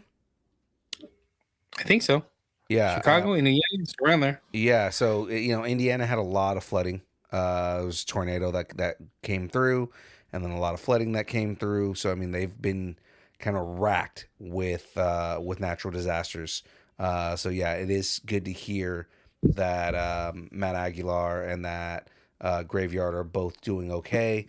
Again, we'll see Graveyard this week. He'll If not on Thursday, he for sure said that he will be on game night on Friday. So, yeah, just shout outs to you guys again. We love both of you guys, and we're happy to hear that you guys are doing okay. If you guys need to send any of your wrestling figures to a safe home for a time being, I'll send you my address. Exactly. Chris Chipper's in the chat. 10-second skip, Matt. I hope he's good. My bad, wrong person. All right. So with that being said, ladies and gentlemen, if you want to support Distance Nerding, the best way to do that is to head over to distancenerding.com. Join the taco party. What? That's what I meant to do. Join the taco party, ladies and gentlemen. It's the best way to support Distance Nerding. Makes it so that we can continue to do more shows and do more things and have more fun with everybody. You can connect with us on all the social media places at Distance Nerding. If it exists, we are there. And of course, you can email us if you want to shoot us an email at distancenerding@AOL.com. Shoot us an email. We'll read it on air as long as it's something that you write that will make Jahmez cry. There you go. Oh, real quick, by the way, there's some stuff coming up. What is it? Next weekend, you'll be in the Bay Area? That's right. Ladies and gentlemen, if you are in the Bay Area this Saturday at the Santa Clara Convention Center is Brick Blast Live. If you're a Lego fan, that is going to be a fun show. They're going to have a whole bunch of mock builds there. They're going to have a lot of attractions. There's going to be a couple master builders from Lego Masters that are going to be there. A couple of Lego community celebrities like Sam Suxiri and a couple different people Sam builds. So it's going to be a lot of fun, guys. Make sure that you guys make your way to the Santa Clara Convention Center. Tickets are sold out, but they will have limited amount of tickets at the door as well. So make sure that you get there and come and hang out, guys. Next weekend, so this weekend we're doing that. Next weekend is Power Morphicon in Pasadena. So all my Power Ranger fans, make sure you guys make your way over to Pasadena and we talk some Power Rangers. That's gonna be fun. We're gonna go to Pasadena. We're gonna be hosting 2 panels. So just make your way there, guys. It's gonna be a lot of fun. We're gonna be talking with a lot of Power Rangers. Let's just say I'm gonna be talking with a lot of villains, and it's gonna be a lot of fun. There you go. All right, that's just coming up for this month. There's more coming up next month. We'll get to that later. That's right. So with that being said, Bruce, buddy, it's time to go to bed. Go to sleep, Bruce. Go to sleep, Bruce. School night. It is a school night. You need to go to bed, buddy. All right, everybody. Thanks, and keep nerding together. All right, we'll catch everybody on the next one. Yeah, I saw that too. Later. Distance Nerding.